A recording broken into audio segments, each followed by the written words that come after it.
Good evening, everybody, and welcome to ISE's first webinar of the year. Thank you all for being with us tonight. My name is Gillian Place, and I'm the Public Engagement Officer here at ISE. This is Chris Exton, he's the course director, and this is David, one of our first-year students. So tonight, we're just going to bring you through a little bit of information about ISE, and then David's going to tell you a little bit about being a first-year student here, and we'll follow that by an overview of the entrance submission by Chris, and then we'll do a Q&A. So if you want to ask any questions during the talk, if you please just enter them into the Q&A. It's up in the top right-hand corner, and we'll get to as many of those as possible. And we hope to have you out of here in half an hour. So just to get started, why would you choose ISE and what's different about this course? Well, in ISE, you learn by doing. So it's very much project-based and continuous assessment. So there's no end-of-year exams, which is great, and the students really like that.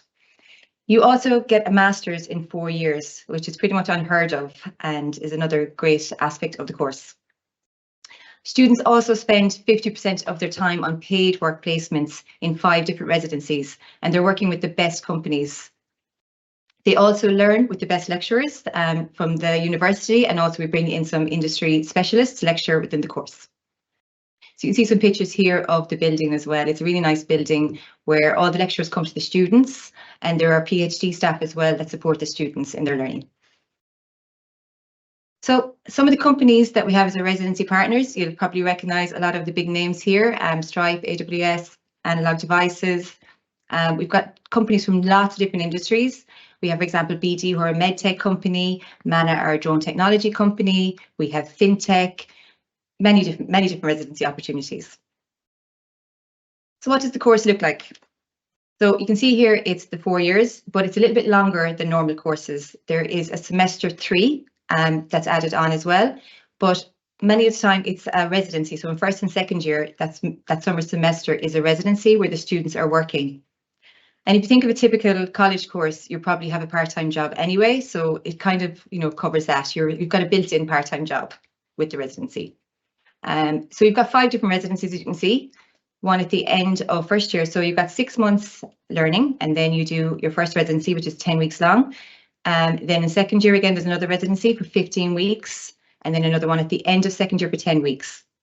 In third year, there's another one, the 4th residency, which is 19 weeks. And then your final one is the master's residency, which is your research project. You can see in the Navy, that's when you get the master's. So in under 4 years, again, you'll have your master's, and 5 different residency placements in 5 different companies or 4 different companies. You typically will go back to the company that you prefer the most on your 5th residency. And you will have 2 years of paid work experience. Now, I just might head over to David, to tell you a little bit more about being a student at ISE. Yeah, so I chose ISE because what really attracted me to it is that the course offers a master's degree in 4 years, which, as Julian said, is unlike other courses. Half that time, so 2 years, spent on residency, and there's no end of year exams. The course really favors projects over exams, so like over half of the semester is project work. Since I joined ISE in September last year, I've had an amazing experience. It has a completely different approach to other courses. We have our own building, and it's really an amazing study space.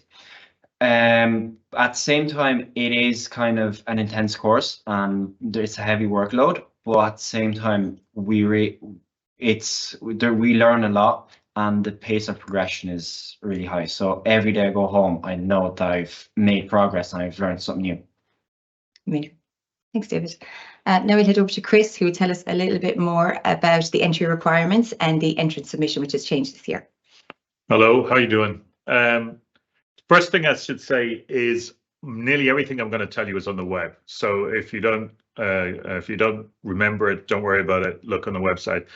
The second part of that would be the nice thing about these webinars, it's a chance for you to be interactive. So if you haven't started asking questions, this is really a chance for you to ask questions because, like I said, lots of what I'm going to cover you is on the website anyway.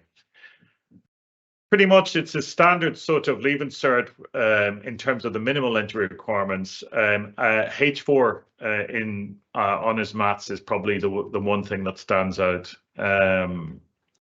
And all applicants, unlike other courses, have to submit an entrance submission. Now, there's lots of discussion about what that is and what that should look like and where that begins and where that ends. The first thing I want to say to prime any of those questions is submit it, okay? I think a lot of people sort of stop themselves submitting it, or they rethink it, or this isn't enough, or I need to do more, I need to do this. So primarily, the biggest message I want to get across is don't not submit. Submit what you may think, you know, even if you think it's not enough or whatever. I'm pretty certain that I've met students that haven't submitted something which would have been really brilliant, right? Just because they've convinced themselves that it wouldn't be enough. It's very hard to answer a lot of questions about the submission because we expect a huge variety of them. And I suppose I'll tackle some of them later on when we get to some of the questions. I better move on these slides here. So all applicants have to submit an entrance submission. You may be called for interview. It's not certainly it's not definite that you will be. The entrance submission is marked out of 200 points. So that 200 points is going to be added to whatever your Leaving Cert points are. Okay. Great, thanks. Just to mention again, the Q&A button is up on the top. It says Q&A and there's a little icon. And if you click on that, you can type your questions into the chat function. Again, all this is on the website, and I'm probably going to get it wrong anyway, but probably starting off at the top, and the most important date primarily is the 1st of February, which is coming up pretty soon. So we've got three different applications. So we've got a normal one, a late one, and a change of mind. Each of them have different dates. Obviously, the best one to go for is the one that sort of opens up on the 1st of February. But you can change your mind later on. You have late applications. I'm not going to call out each individual date. You can see them there. They are on the web. I would encourage you to basically go for the first one. But the other ones are there if possible. Yeah, and the other point about that is as soon as you have LM173 anywhere on 1 to 10 in your CAO, you will get that link to submit your application. So if you have it on the 1st of February, you'll get that link emailed to you on the 2nd week of March. And if you submit it by the 2nd week of April, you will have your results in early May before your Leaving Cert, which is really great. So I've talked to a lot of students that were very happy to get that result and know how well they did before they did their Leaving Cert and also before the late applications or change of mind. So again, this is on the website, but technology project. So we've changed it around a little bit from last year. There's sort of two different modes that we sort of look at. One is probably the easiest way to put it is a technology project sort of that you're going to look at. Again, people are going to ask me a lot of questions about what that should be. It's pretty open-ended. We've put word limits on things because we don't want you to put, you know, we don't want large essays. Okay, we're interested in what you can be or what you can achieve, and we're also interested very much so in what you've done. But remember, what we're trying to do from this side is ascertain your potential and how you're going to like the course or how you're going to fit into the course. So I don't want to get too exact on projects. This doesn't have to be a coding project, though. It can be it doesn't have to be a coding project. And there's questions. I've seen questions that I've asked before on what languages are best or what platforms are best. I wouldn't even begin to specify. If you want to ask sort of what we teach in here, you know, in first year, you're definitely going to cover Java. You're definitely going to cover Python. In second year, you'll probably cover Golang, C++. But don't let those languages or technology platforms bound you. It's not like if somebody puts in using this language or that language, it's going to be somehow better. I'm purposely trying to avoid getting really, you know, boxed in, because again, going back to what I said earlier, what I want you to do is take whatever you have or whatever, you know, you think is good and is an achievement and send it in. That's option A. We have option B this year as well. So option B is, so one of the things I should point out, so I get a lot of people asking about do you need to code, and this option, you don't have to have any code, right? This option is a different route. It lets you pick 3 out of 5 questions. Again, there's a word limit, so that's going to make you get really concise, get very targeted at what you want to tell us. And we want, with the questions we've sort of put up there, are opportunities for you to tell us about some achievement you've carried out, something that you want to talk about. I mean, don't forget, as far as I know, about only 20% of the schools do computer science. We're not expecting everybody to be a programmer. We're not expecting everybody to write code. Certainly, I won't lie, that's great if you have, right? And mostly it's great because you'll have a good understanding of a lot of the stuff you're going to do in the course. So I would say, even if you don't use it as part of your personal profile, it's always a good idea for students to do it that are going to do any sort of computing sort of course to have an idea of what programming is, because it's going to be a large part. But go down and have a look at those and pick the 3 questions which you think best represent yourself. And there's an opportunity for you to put in links. For some of those, it's really useful, I would say, if you can put in any supporting website. So, for instance, you were chess champion of your county, right? And maybe if you could put in a link to a paper article or something like that, that would be really good. Yeah. And David, what did you do for your project?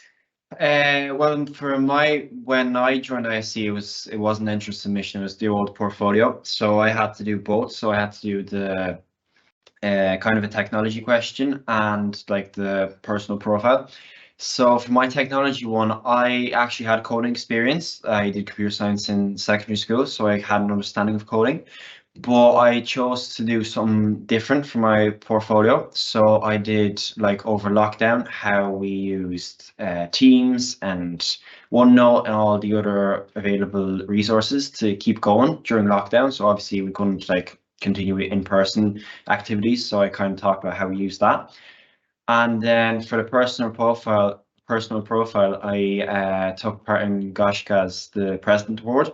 So it's like pretty common in secondary schools. So I just took that for my personal profile. Very good.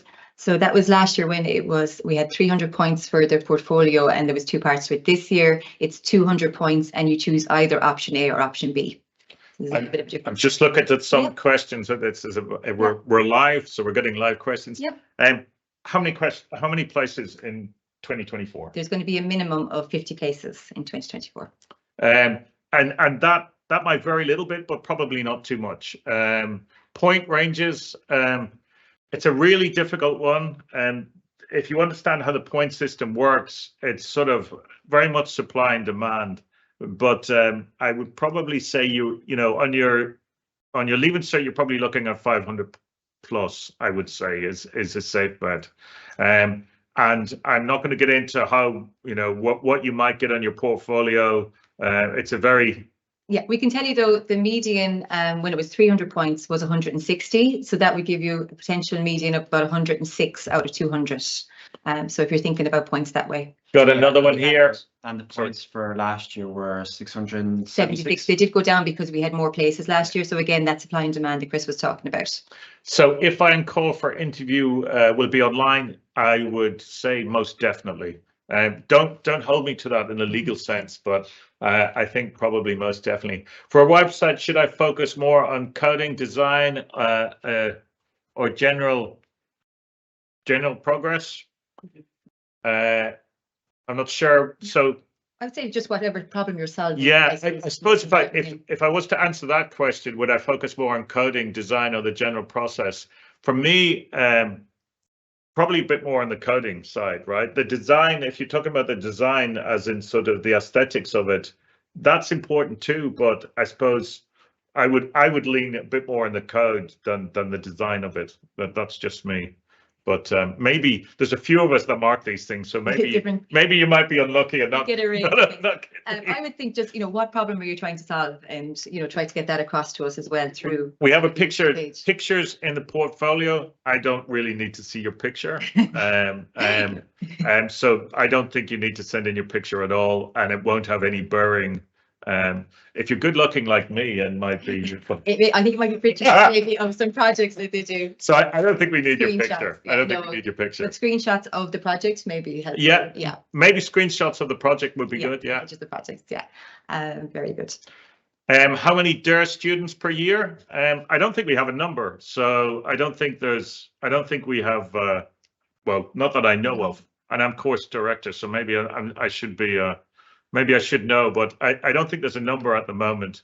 So it's probably not capped, is the way to say that. I would say so, yeah, through the Access Office. So if you're applying to the Access Office, you get whatever supports you need as a DARE student. Are there more places in 2024? Yes. Yes, not that many more though. There was 40. There was 40 last year. Yeah.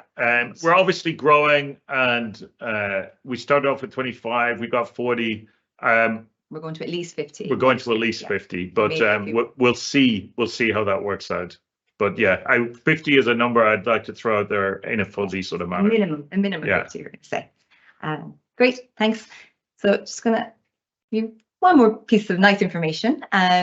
So if there wasn't enough that, you can learn a lot of great stuff in ISE. There's also this year for the first time a 10,000 euro prize for the best entrance submission. So Provisio are sponsoring that this year. So again, if we have 50 students, you've got a 1 in 50 chance potentially of winning that prize. We also have 3 10,000 euro scholarships. You mentioned there. So there's one for here and there. There's one for females only, and then there's another EDI one. So they're all based on equity and diversity and inclusion, and they're sponsored by Intercom, Transact Campus, and MongoDB. And how they work is you'll apply for these scholarships, and if you win a scholarship, you will get 5,000 euros in first year, and then on successful completion of first year, you get 5,000 euros in second year. There's also, just to mention in ISE, a business startup track. So we do identify that a lot of our students are very creative and innovative, and they may have business ideas. And because we've got very close ties with business school, there's also a business startup track where they will help you to develop your idea, help you to get funding for your project, help you start up your own business. So that's another possible track that you might take within ISE. Actually, one of the fellows we have in this semester that's teaching the second years has, and he's, I'd say in his early 20s. He's 21. He's already had 2 startups. So and he's teaching the second years at the moment, mostly talking about what's involved in a startup. He's from a technical background, and the startups that relate to a sort of hardware software product.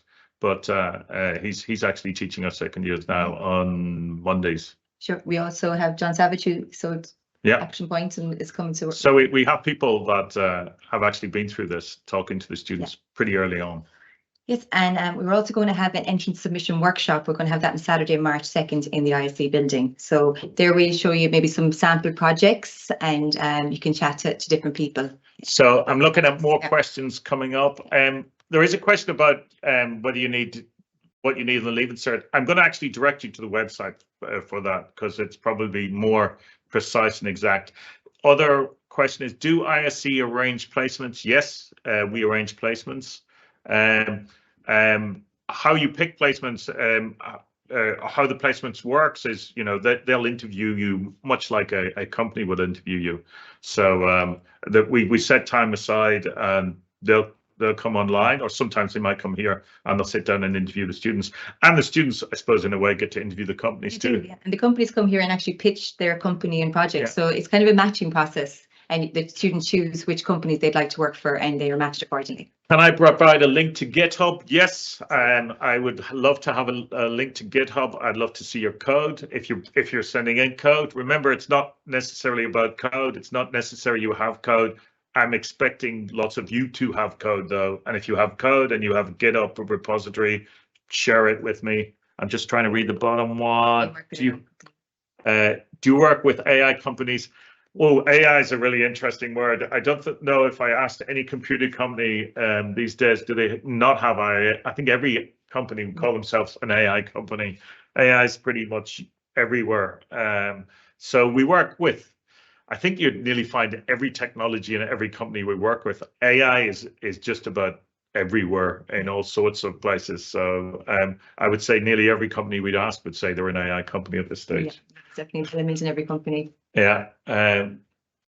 Participation in Competitions, like competitions. What sort of competitions? big idea they're saying there, but any kind of interest into ideas or into competitions will help you to develop ideas and develop innovative ideas and projects. We've entered, the first years have been entered in other competitions last year, and so yeah, we're I suppose for a course director, I'd encourage it. Depends on what the competition is, but generally speaking, yeah, I think it's a worthy thing, as long as it's related to the course. Yeah, learn something. So just on our entrance submission workshop, again, that will be Saturday, March 2nd, but we will send out an email registration and we'll put everything on our different social media platforms as well when that's ready to sign up to. We have some other pre-registered questions that we might get to. I think we've answered quite a few of them. One of them is, what are the future careers that you can do when you have finished the course? So this is a standard question I get on open days, and my answer to that is computing is so ubiquitous in everything. You could just about work about anywhere. You can work anywhere in the world. I don't know many companies that don't have some computing component to them. So you can immediately, everybody thinks of the Apples and the Googles and the PayPals and all of those, and that's true. But I would safely say next to no company hasn't got some sort of IT area in it. So so it's nearly impossible to say where you wouldn't work, and it's the same with nearly any domain. So so if you think of healthcare, or you think of pharmaceuticals, or you think of agriculture, there's computing in all of those things. So so it's nearly impossible to say, you know, what you wouldn't work in. But yeah, you could work it like as a computer programmer. You can work, you know, create your own startup. You could work in research. You could lecture. And there's so many jobs. And the lovely thing about it is so versatile that you can change industry, you can change location. You just need your laptop. So yeah, you can change roles within there as well. So you could do development, testing, DevOps, you know, forensic analysis. And some of these words, there's massive crossover. You know, some people talk about software engineers and computer programmers. That it's really hard to. You can call yourself either of those things when you leave. At the end of the day, I always think it's solving problems with code. Yeah. You know, all these different titles are doing the same thing. Is there any specific programming language you would recommend the students learn before attending the course? Okay, so we start off with Java, but actually, if you haven't programmed at all, I would suggest you start off with something like Python. It's a really popular language. It's a really very easy startup learning curve.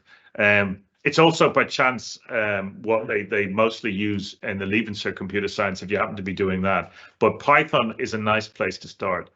What you'll realize once you start programming, if you haven't programmed before, that about 80% of all programming languages are pretty much the same, right? So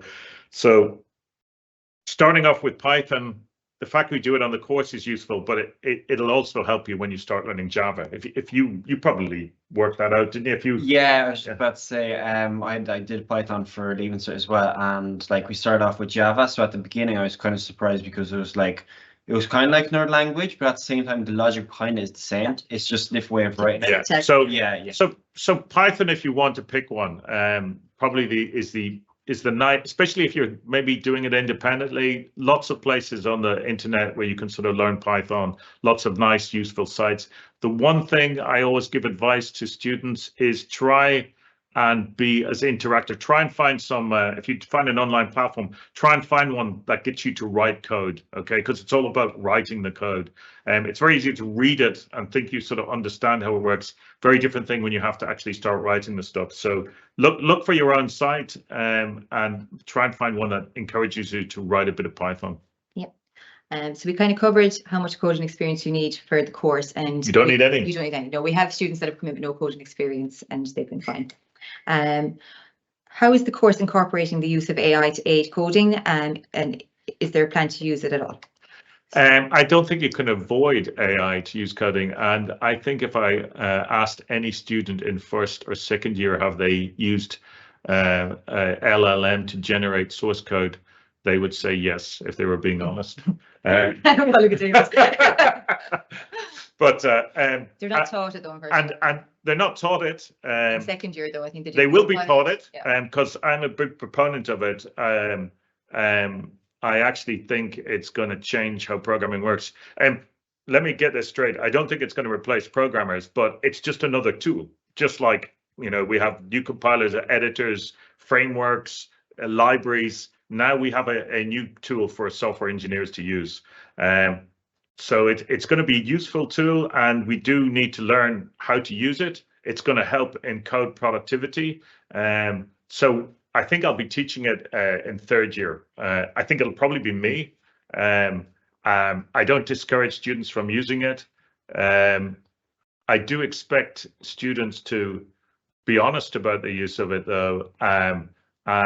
But it's also important that they learn how to how to read code and write code themselves. Yeah, sometimes it can just be like just to help you a bit, like not actually do the work for you, but like you said, it's important not to. Is it fair what I said? Is it? Yeah. Yeah. No, but it's important not to rely on it too much. Like sometimes if you're busy studying and you kind of zone out during like different lectures, like coding lectures, for example, it can be helpful to kind of help you catch up, but at the same time, you can't completely rely on it. Yeah. Is there maths in the course? Yes, there is maths in the course. Yeah. So there's maths from first year, and the prerequisite is you have I suppose, the equivalent of an honours leaving cert level of understanding of maths. Maths is an interesting subject, and I often sort of get asked the question, you know, do you need to be really, really good at maths? If you've got that honours level, I think you'll be fine. Okay. You don't need to be, you know, getting H1s in honours maths. But if you've sat in honours maths and you've got that level, you shouldn't find the maths any more difficult, I don't think. Great. There's a question here on what is the fee structure. So it's the same as other courses in that if based on your household income, you can apply for a SUSE grant, and there is the master's then is charged but at a reduced rate, and it's about €7,000. So our group projects allowed, obviously not for your Leaving Cert application. The projects, you can't submit something that you've done with a group. It's got to be your project. Now that might be an issue for some people that have sort of done some work as a group, maybe for a Leaving Cert computer science project, but the project you submit has to be your own. Okay, it can't be group. We have group projects certainly on the course, like I'll get students to do group projects, but for your submission, it's got to be your own work. Are they allowed to submit a group project and just say, well, this was my part of it? Yeah, I suppose you could do that. I think I would accept that if you clearly delineate what was yours. Okay, then I think that's pretty much acceptable.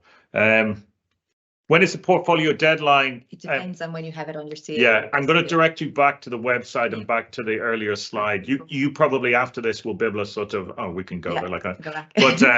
But that's the sort of information you can sort of find out yourself on the website. Can I include a mini project link in my portfolio? So if you do the questions, maybe. So a lot of the links that when we talked about links, there's links. The links for me are evidence that's going to support what you've written. So if you said I did this, and this, I did this. A link to GitHub will show us code. Otherwise, a link, you know, to some. Let's say the example I gave before is, I was my county chess champion, or I did this, or I did that. So the links are there for you to provide some evidence. The links aren't there for you to sort of provide a website where you talk about yourself, okay? And you sort of try and expand the number of words you can use in the portfolio.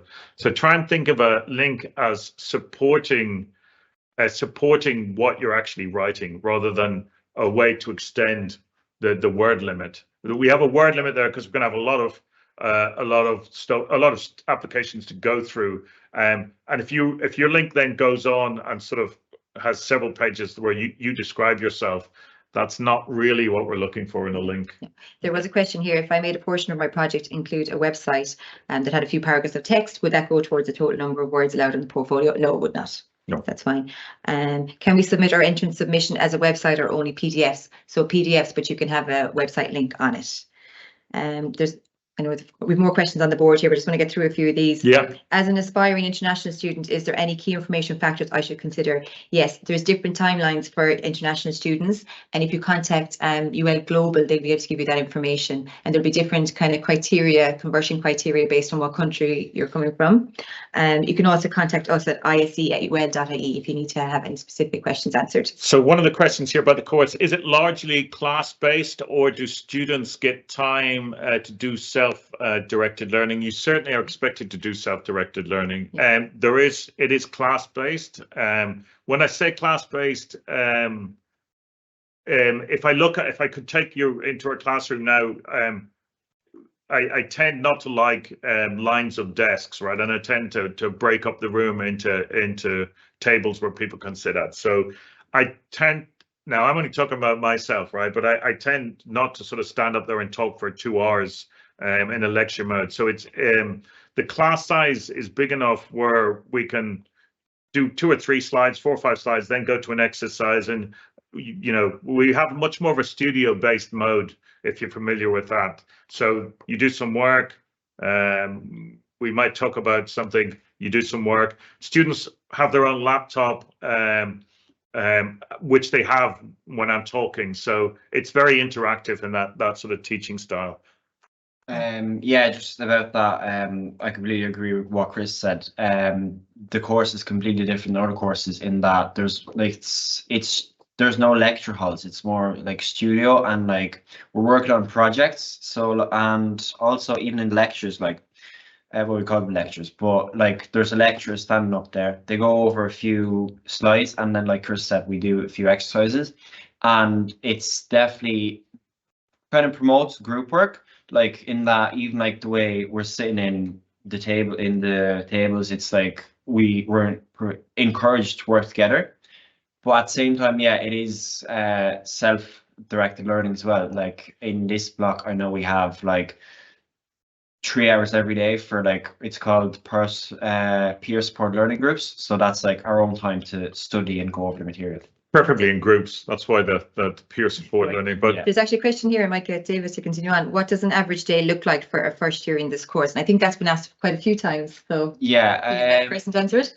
Overall, I feel like it can kind of be compared to like a full-time job, because it's like the hours are 9 to 6, pretty much every day. Obviously, you get a break. Yeah, but you're not in class 9 to 6. No, you get breaks in between. That sounds really harsh. No. You get like breaks in between. Like for this block, we have like a 3-hour lecture in the morning, then 3-hour break, and then another 3-hour lecture. So like that's kind of similar enough to like how it's structured. And then on Fridays we finish early as well, because of course we want to kind of accommodate for people going home on Fridays. So yeah, that's. So I have a question again, and I suppose this is from some student that's done Leaving Cert Computer Science. Can I use my Leaving Cert project as my submission? You can, and I have no problem with that at all. But remember back to what I said, sometimes some Leaving Cert, sometimes they're group projects. So I don't know if it's individual, certainly no problem at all. If it's a group project, I think I would accept that if you define your part of it. Even better if you could cut your part of it out and submit it separately. That would probably be less ambiguous. Just one of the things we were thinking, if a lot of people in the class have the same project, you might want yours to stand out a little bit more, but maybe adding an extra feature to it and make it kind of unique to you. So if you're using your Leaving Cert project, it would be nice to advance it a little bit more for your project submission. I think that's. So what do we have now? We're at time, really. I don't know whether we want to. Time. Yeah, we've gone over time, so we can answer some questions. Sean, that you want to last ones? That's it. I think we've covered most of the questions. Okay, I